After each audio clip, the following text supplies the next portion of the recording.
Bonjour les enfants, c'est papa. Bienvenue dans notre troisième, fais quelque chose Yoda. Bienvenue dans notre troisième podcast de la journée les enfants et bienvenue à la clinique. Vous savez, dans notre petite saison Prison Break, j'avais envie de vous raconter quelque chose, mais c'est Melissa Amougou. On dit souvent que le désordre est collectif. Mais les sanctions sont individuelles. Chacun paye sur sa chair. Et il y a quelqu'un, ce n'est pas toi, Piccolo, je veux revenir à toi plus tard, t'inquiète pas. En fait, c'est Melissa Amougou qui me fait penser à l'histoire que j'ai envie de vous raconter, en fait. C'est-à-dire que, dans cette histoire, vous vous rendez compte que Melissa Amougou ne perd pas seulement le premier homme de sa vie, son père, le fameux colonel Nsoué, chef de la sécurité du Zomloa, un ancien colonel à la retraite de la garde présidentielle. Donc, et c'est le père de Melissa, il est en prison avec le Zomloa. Ça veut dire que si la mère est là en ce moment, elle en veut. Deuxième personne qu'elle perd son mari même, le Zomloa des Zomloa, elle-même.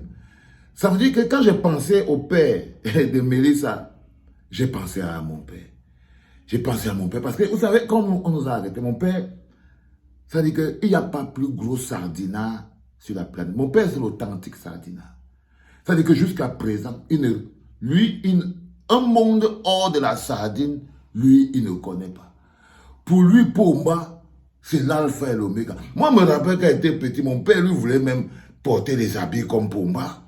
C'est-à-dire que quand tu prononçais seulement le nom de Pomba, mais mon père, lui, il peut se coucher par terre.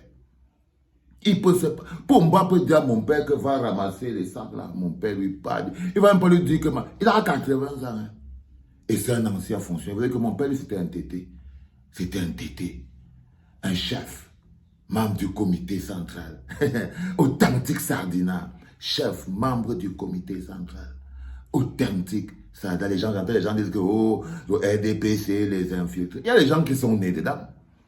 Il y a des gens qui sont nés dedans. Donc moi, personnellement, quand je vois les gens qui essayent d'aller entrer dans le R, je peux mourir de rire. Parce qu'en fait, ils partent d'une maison que je connais très bien.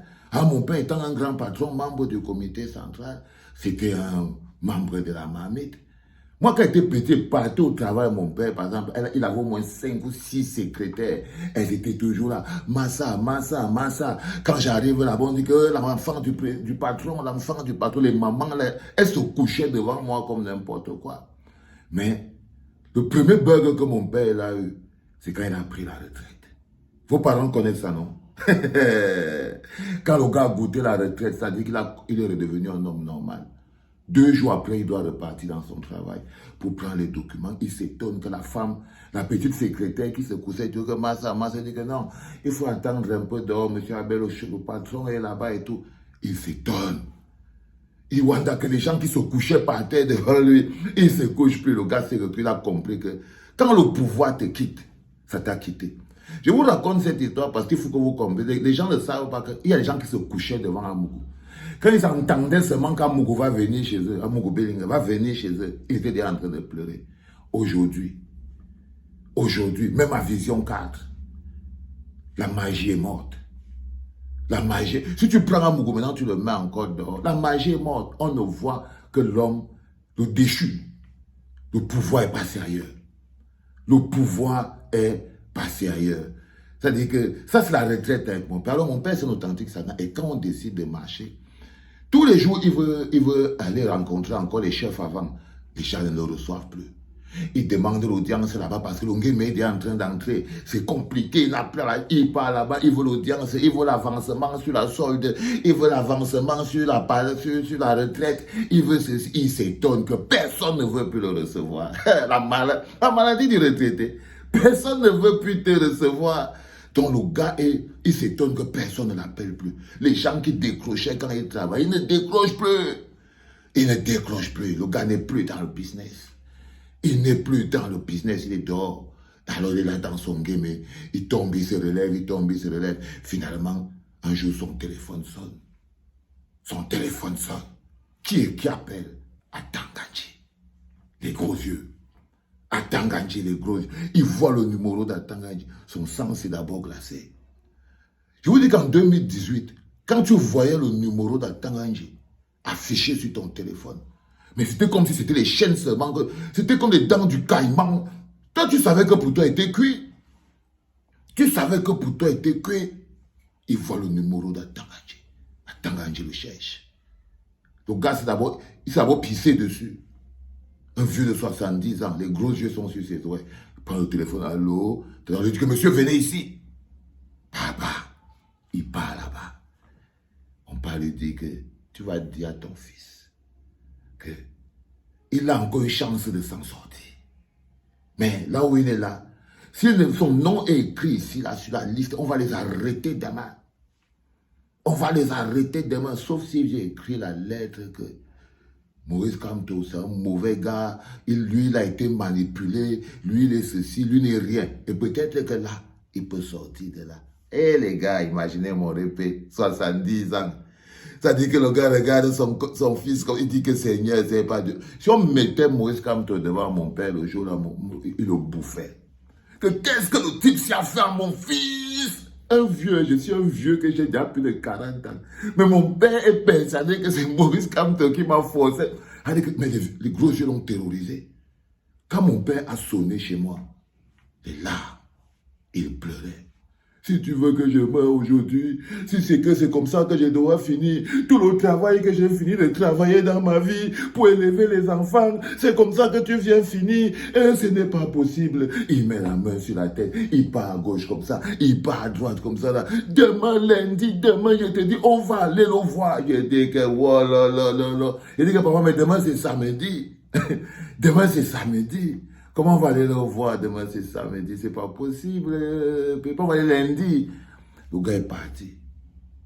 J'ai pris l'avion le samedi pour ne pas être à son rendez-vous le lundi. J'ai pris l'avion. Je suis parti du Cameroun. Je suis parti du Cameroun. Parce que si je restais là, le type là allait venir avoir la crise cardiaque devant mon portail. Je suis parti. Mais comme le cœur est toujours... Ne reviens plus ici. Si je te revois encore ici au Cameroun, tu vas voir, ne reviens plus ici. Wololololo, mais ça me voilà 3 jours, j'ai encore pris l'avion. Wop, je suis encore revenu au Cameroun. Et 2 jours après, c'est la marche. Le lendemain, c'était la marche. C'était la marche. Les gars, je sors, je marche, on m'arrête. On m'amène au commissariat. Les gars, je passais dans le pick-up, mon esprit. J'ai guetté comme ça, j'ai vu mon père. Il était placé dans un coin, dans la foule. Les gens étaient en train de crier devant le commissariat.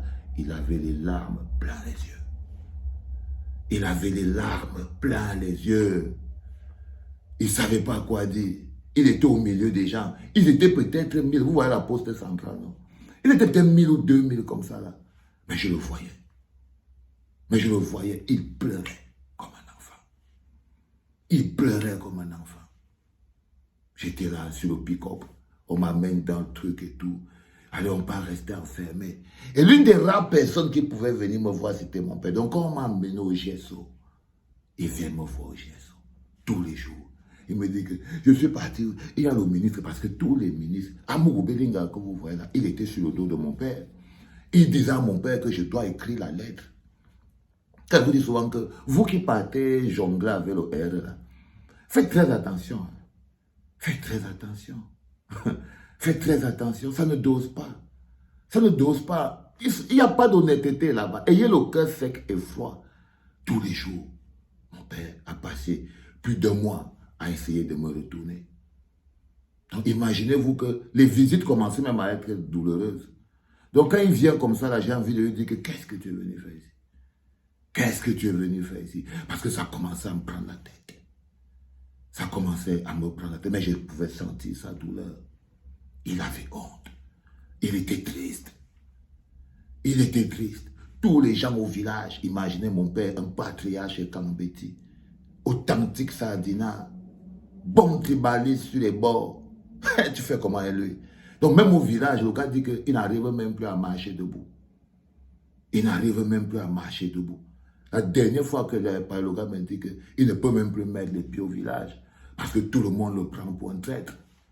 Tout le monde le prend pour un traître. Je lui ai dit le jour-là que, tu sais, tu es un adulte. Moi-même, je suis aussi un adulte.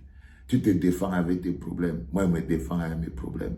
Ton histoire de les gens t'ont dit au village, ça, c'est pas mon problème. Tu te débrouilles avec eux. Je ne sais même pas ce que tu veux que je te dise. Je t'ai dit de ne plus venir ici. Toi, t'arrêtes pas de venir. Il m'adore, mon père. Ah, ce mec, il m'adore. Malgré toutes les menaces qu'il avait, il n'a pas manqué un jour pour venir me voir. Même pas un jour, il n'a manqué pour venir me voir. Je ne sais pas ce qui s'est passé dans sa vie. J'étais déjà à Kondengui. Et un jour, j'ai vu mon père arriver. Il y avait la fierté sur son visage. Je ne sais pas, il était peut-être parti au marché. Ah oui, il était parti jouer au PMUC. Il était parti jouer au PMUC. Et là-bas, il était au PMUC. Le bonhomme qui était là, on regardait la façon, on lui a donné un billet de 10 000, un autre boulot, lui a donné que c'est pour ton fils, pour le sacrifice que ton fils il fait pour le Cameroun, vraiment répé, voilà 10 000.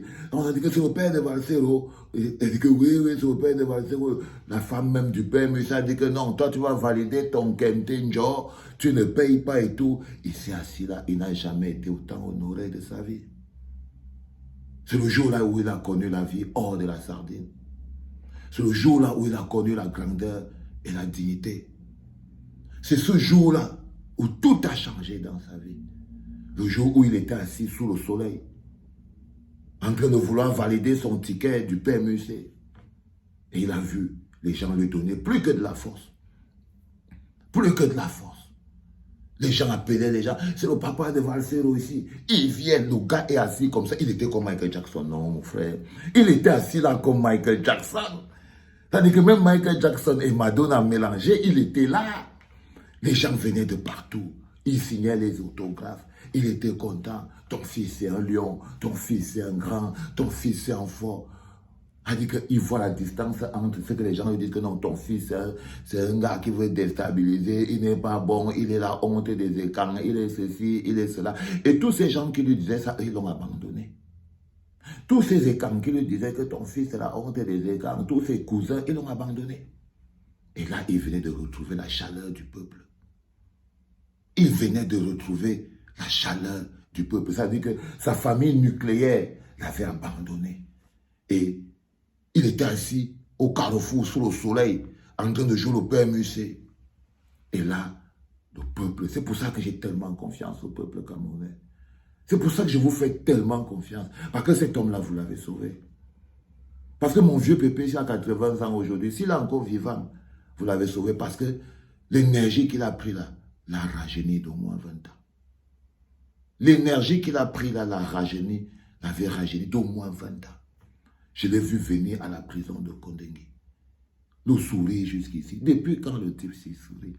Le sourire, la banane et tout. Qu'est-ce qui s'est passé? Il dit que ça va, oui, oui, oui. Il dit, il commence à parler enfin du dossier. Mon père a fait plus de 6 mois, il venait me voir. Il ne voulait même pas entendre où en est la défense. Pour lui, c'était que Maurice Kamto a pris son enfant, il l'a amené aux femmes là. Ça, c'était sa logique. Mais le respect qu'il a aujourd'hui pour ce monsieur est jusqu'à ce niveau. Comme quoi, quand vous sortez un peu la tête de la boîte de sardines, vous pouvez voir à quel point le monde est grand, le monde est fort, le monde est beau. Et je voulais vous remercier pour ça, les enfants, parce que vous ne saviez pas ce que vous avez fait ce jour-là à mon père, mais vous lui avez sauvé la vie. Vous avez sauvé sa vie que moi je ne pouvais pas, parce que c'est moi qui l'avais mis dans les problèmes.